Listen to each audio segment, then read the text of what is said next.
ইরানের মুসলমানেরা শিয়া না সুন্নি এই ভেদাভেদ আমরা অনেকেই করি।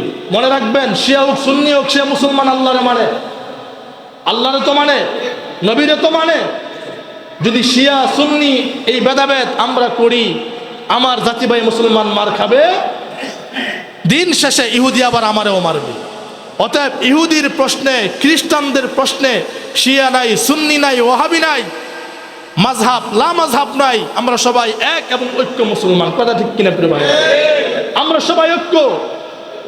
আজকে ইরানের মুসলমান মার খায়, আমাদের ফেসবুক ইউটিউবে দেখি একদল হুজুররা ফতোয়া দেয়, আলহামদুলিল্লাহ বলে, যে মার খায় খাক, কুত্তায় কুত্তায় লাগছে, আমার কি নাউজুবিল্লাহ বলে। আজকে মধ্যপ্রাচ্যের বিষ ফোড়া ইসরাইল সারা মধ্যপ্রাচ্যে এক সংঘাত লাগাই রাখছে।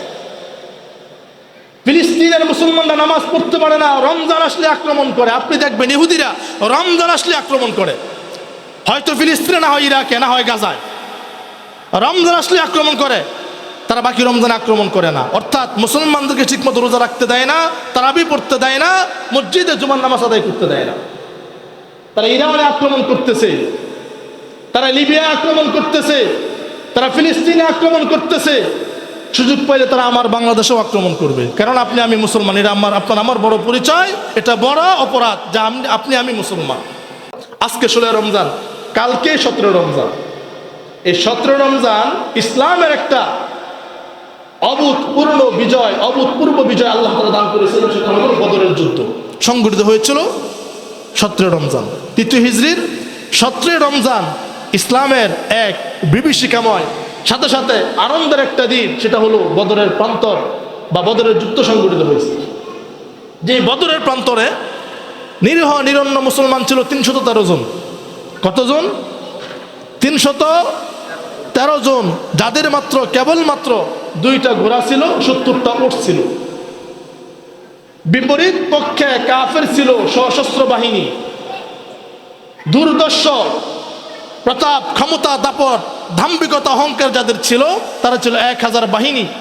তাদের শত শত উট ছিল, শত শত ঘোড়া ছিল, তলোয়ার বল্লম ছিল। সেই বদরের যুদ্ধ সংঘটিত হয়েছিল আগামীকাল 27 রমজান। আমরা এর থেকে কি শিক্ষা পাই?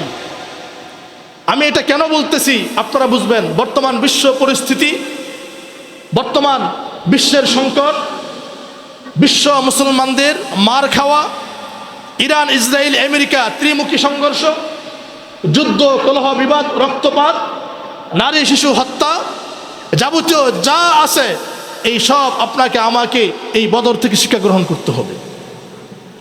বদরের প্রান্তরে মুসলমান ছিল কতজন? 313 জন। কাফের ছিল কতজন? দ্বিগুণ না, 3 গুণেরও বেশি, অধিক ছিল।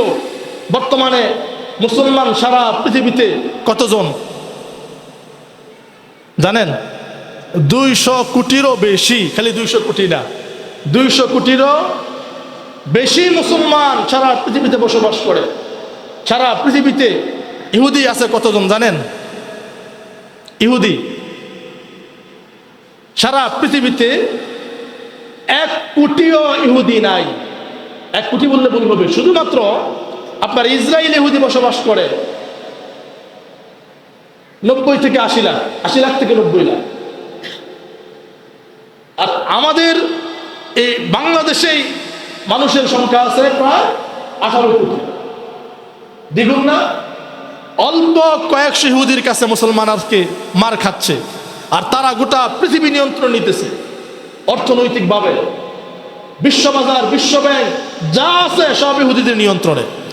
যেখানে আমেরিকা সহ তাদেরকে খত দেয়, যেখানে America, United state of America তাদের কথা মতো উঠে আর বসে, যেমনে কয় সেমনে চলে। একের প্রান্তরে 313 জন সাহাবী আল্লাহ রাসূল যখন দেখলেন মুসলমান একেবারে নগণ্য, নিরীহ, নিরন্ন, নিরস্ত্র, তাদের অস্ত্র নাই, সম্বল নাই, অর্থনৈতিক মোকাবেলা অথবা সামরিক হস্তক্ষেপ করার মতো সক্ষমতা মুসলমানদের নাই। আল্লাহ নবী যুদ্ধের ময়দানে, যুদ্ধ চলতেছে, মুহাম্মদ রাসূলুল্লাহ সাল্লাল্লাহু আলাইহি ওয়াসাল্লাম বললেন, সাহাবীরা, এক আল্লাহ ছাড়া আমাদের আর কেউ নাই। ওয়ালাকাদ নাসরাকুমুল্লাহ বিবাদরি ওয়া আনতুম আদিল্লাহ। আল্লাহ বলছেন, হে নবীর উম্মতেরা স্মরণ করো, যখন তোমরা দুর্বল ছিলে বদরের প্রান্তরে আমি আল্লাহ তোমাদেরকে সাহায্য করেছিলাম। সাহায্য কিভাবে করেছিলাম? আল্লাহ কোরআনে বলছেন, ইয তাস্তাগীসুনা রাব্বাকুম ফাস্তাজাবা লাকুম রাব্বুকুম। আল্লাহ বলছেন, যখন তোমরা আমার কাছে সাহায্য চেয়েছিলে আমি তোমাদেরকে 1000 ফেরেশতা দিয়ে সাহায্য করেছিলাম। সুবহানাল্লাহ। সময় তো কম নাই। কয় হাজার ফেরেশতা দিয়া? কাফের কয়জন? ফেরেশতা কয় হাজার? সাথে 313 জন নবী তার সাহাবী, তাহলে কতজন হয়েছে? তার প্রমাণ দেখেন, যখন যুদ্ধ চলতেছে মুসলমান শহীদ হচ্ছেন, শাহাদাত বরণ করতেছেন, আল্লাহ রাসূল দেখলেন অবস্থা বেগতিক। নবীজি চোখের পানি ছেড়ে দিয়ে খোলা ময়দানে দুহাত উঁচু করে আল্লাহর কাছে দোয়া করলেন। হাদিসে আসছে, নবী যখন দোয়া করছে নবীজির চাদর মুবারক পড়ে গেছে, নবীজির বুকের নিচে পশম দেখা গেছে, শুভ্র পশম দেখা গেছে। নবীজি এক মুষ্টি বালি নিয়ে বললেন, আল্লাহ, আজকের এই জিহাদের ময়দানে বদরের প্রান্তরে যদি মুসলমান নিঃশেষ হয়ে যায়, পরবর্তীতে তোমাকে আল্লাহ বলে ডাকবে, সেজদা দিবে, রুকু করবে, নামাজ পড়বে, এই জমিনে আর কেউ থাকবে না। থাকবে? আর যদি এখান থেকে মুসলমান বিজয় লাভ করে তো তামাম পৃথিবীতে উম্মতে মুহাম্মদের অনুসারীরা বেড়ে যাবে। তোমাকে আল্লাহ বলে ডাকবে। আল্লাহ যদি তুমি চাও তোমাকে ডাকার মতো কেউ না থাকুক, তাহলে তুমি আমাদেরকে এখানেই মেরে ফেলো। আর যদি চাও যে তামাম পৃথিবীতে ইসলামের জয় জয়কার হোক, তাহলে তুমি আজকের এই দিনে এই বদরের প্রান্তরে তুমি আমাদেরকে বিজয় দান করো। নবীজি এই কথা বলে এক মুষ্টি মাটি নিয়ে কালিমা শাহাদাত পাঠ করে আশহাদু আল্লা ইলাহা ইল্লাল্লাহু ওয়াহদাহু লা শারীকা লাহু ওয়া আশহাদু আন্না মুহাম্মাদার রাসূলুল্লাহ। নবীজি বললেন, হে কাফেররা শুনে রাখ, আমি আল্লাহর পক্ষ থেকে সত্যবাদী নবী, আমি মিথ্যা নবীদার না, আমি মিথ্যা নবী দাবিদার না, আমি সত্যবাদী নবী। নবী এক মুষ্টি মাটি নিয়ে শাহাতিল ওযুহ বলে সেই মাটিতে ফু দিয়ে এই এক মুষ্টি বালিকণা কাফের মুশরিকদের দিকে নবীজি ছুড়ে দিলেন। ইতিহাস বলে নবীজির ছুড়ে দেওয়া এক একটা বালি কণা অ্যাটম বোমার মতো কাফের মুশরিকদের গায়ে আঘাত করেছে। যেই বালি কণা যার দিকে আঘাত করেছে সঙ্গে সঙ্গে সে সেখানে নিহত হয়ে জাহান্নামে নিক্ষিপ্ত হয়েছে।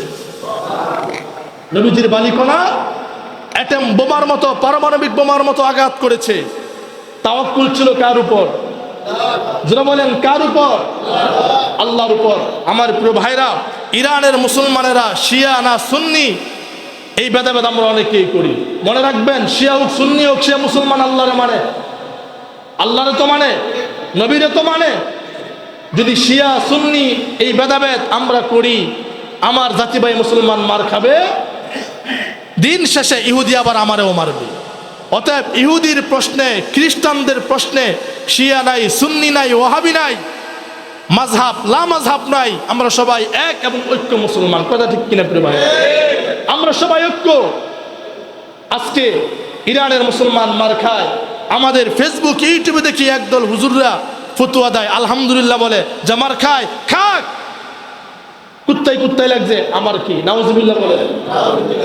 আজকে মধ্যপ্রাচ্যের 20 ফোড়া ইসরায়েল সারা মধ্যপ্রাচ্যে এক সংঘাত লাগাই রাখছে। ফিলিস্তিনের মুসলমানরা নামাজ পড়তে পারে না, রমজান আসলে আক্রমণ করে। আপনি দেখবেন ইহুদিরা রমজান আসলে আক্রমণ করে, হয়তো ফিলিস্তিনে, না হয় ইরাকে, না হয় গাজায়। রমজান আসলে আক্রমণ করে, তারা বাকি রমজান আক্রমণ করে না। অর্থাৎ মুসলমানদেরকে ঠিকমতো রোজা রাখতে দেয় না, তারাবি পড়তে দেয় না, মসজিদে জুমার নামাজ আদায় করতে দেয় না।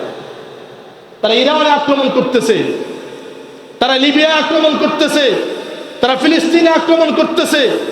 সুযোগ পাইলে তারা আমার বাংলাদেশেও আক্রমণ করবে। কারণ আপনি আমি মুসলমান, এটা আপনার আমার বড় পরিচয়, এটা বড় অপরাধ যে আপনি আমি মুসলমান। তাদের কাছে এটা আপনার আমার অপরাধ। মোহতারাম হাজরিন, যদি এই বদরের থেকে শিক্ষা নিয়ে আমি মনে করি, যদি মুসলমানরা ঐক্য হতে পারে, আল্লাহর উপর তাওয়াক্কুল করতে পারে, বিশ্বের 200 কোটি মুসলমান যদি ইহুদিদের বিরুদ্ধে, পাশ্চাত্য আমেরিকার বিরুদ্ধে অস্ত্র ধরা লাগবে না, যদি 200 কোটি মুসলমান পেশাব করে দেয়, মুতে দেয়, সমস্ত ইহুদি নাসারা খ্রিস্টানরা তাগুদি শক্তিগুলো বঙ্গোপসাগর ভূমধ্য সাগর আরব সাগরে ভেসে যাবে মুসলমানদের পেশাবের সাথে সাথে। কথা ঠিক কিনা? কিন্তু আমরা ঐক্য না, আমাদেরকে বিভাজন করে রাখছে। মনে করি সৌদি আরব কাতার থেকে আলাদা, কাতার লিবিয়া থেকে আলাদা, লিবিয়া বাহরাইন থেকে আলাদা, বাহরাইন কুয়েত থেকে আলাদা, কুয়েত কাতার থেকে আলাদা, কাতার আফগানিস্তান থেকে আলাদা, আফগানিস্তান পারস্য থেকে আলাদা, পারস্য ইরান থেকে আলাদা, ইরান পাকিস্তান থেকে আলাদা, পাকিস্তান বাংলাদেশ থেকে আলাদা। আমাদেরকে আলাদা করে রাখছে। আসলে আমরা কি আলাদা? আমাদের আল্লাহ কয়জন? নবী কয়জন? আমাদের কোরআন কয়টা? রমজান আসলে রোজা রাখি কয়টা? আমাদের কোরআন কয় পারা? নামাজ কয় ওয়াক্ত? বাংলাদেশের মুসলমানের নামাজও 5 ওয়াক্ত, ইরানের মুসলমানদের নামাজও কয় ওয়াক্ত? আমেরিকার মুসলমানদের কোরআন 30 পারা একটা। সবাই বাইতুল্লাহ হজ করতে যাই নাকি? সবাই কিন্তু আমরা এক, কিন্তু আমাদেরকে ভিন্ন ভিন্ন করে রাখছে। কাটাকার কি বলে ওই কাটা তার দিয়ে বেড়া দিয়ে আলাদা আলাদা করে রাখছে, জাতিভুক্ত করে রাখছে। এই বাঙালি জাতি, ইন্ডিয়ান জাতি, আমেরিকান জাতি, আফ্রিকান অমুক তমুক জাতি বিভেদে আমাদের বিভক্ত করে রাখছে। আসলে আমরা এক। আমরা কি মোহতারাম হাজরিন, ইরান সক্ষমতা আল্লাহ যতটুকু দান করছেন তারা প্রতিবাদ করতেছে, প্রতিহত করতেছে। সর্বশেষ কথা হলো এই যুদ্ধ বিজয় কে হবে না হবে সেটা পরের ব্যাপার। যদি যুদ্ধ চলতেই থাকে এইভাবে, এই যুদ্ধের একটা প্রভাব কিন্তু আমাদের দেশেও পড়বে, পড়বে না? ইরানের যে স্ট্রেট অফ হরমুজ, যেটা হরমুজ প্রণালী, যেখান থেকে আপনার মধ্যপ্রাচ্য থেকে সারা পৃথিবীতে 20 থেকে 27% জ্বালানি পণ্য রপ্তানি হয়। 20 থেকে 27% জ্বালানি, বুঝেন? তেল, গ্যাস, পেট্রোল, ডিজেল, অকটেন যা আছে এই সবগুলো 20 থেকে 27% জ্বালানি এই হরমুজ প্রণালী দিয়ে রপ্তানি হয় সারা পৃথিবীতে। যদি এটা ইরান বন্ধ করে দেয়, আপনি কি মনে করছেন দেশে বসে বসে ঠিকমতো আল্লাহরে ডাকবেন? সম্ভব না। আপনার পেটে আগুন লাগবে, ঘরে আগুন লাগবে, দেশের অর্থনৈতিক মন্দা বেড়ে যাবে, শিল্প কারখানা এইসব মিল ফ্যাক্টরি সব বন্ধ হয়ে যাবে। কারণ এগুলো চলে তেলের উপর ডিপেন্ড করে আর গ্যাসের উপর ডিপেন্ড করে। এই যে বিদ্যুৎ, এই তেল থেকে রপ্তানি হয়, গ্যাস থেকে রপ্তানি হয়। আমাদের গাউসি আড়তে যে সবজি আসে টা করে, এই টাক চলে তেলের উপরে। কথা বুঝতে পেরেছেন? যখন তেলের দাম বেড়ে যাবে, আপনার অটোমেটিক্যালি প্রত্যেকটা রাষ্ট্রের উপর, প্রত্যেকটা সমাজের উপর, প্রত্যেকটা ব্যক্তির উপর এটা সাইড এফেক্ট পড়বে। বাঁচতে পারবে না। আটার দাম বাড়বে, চাউলের দাম বাড়বে, তেলের দাম বাড়বে, আপনার খনিজ সম্পদ গ্যাসের দাম বাড়বে, সব বেড়ে যাবে। বাঁচার কোনো কায়দা নাই। অতএব যুদ্ধ সংঘাত কারোর জন্যই কল্যাণকর নয়, কারোর জন্যই মঙ্গলজনক নয়। কে হারবে কে জিতবে পরের ব্যাপার, কিন্তু আমরা চাই না আর কোনো মুসলমানের রক্ত ঝরুক। আমরা চাই না আর কোনো মুসলমানের মা বোনদের বুক খালি হোক। আমরা চাই শান্তি, আমরা চাই নিরাপদ একটা সুন্দর সুশৃঙ্খল সমাজ বিনির্মাণ হোক।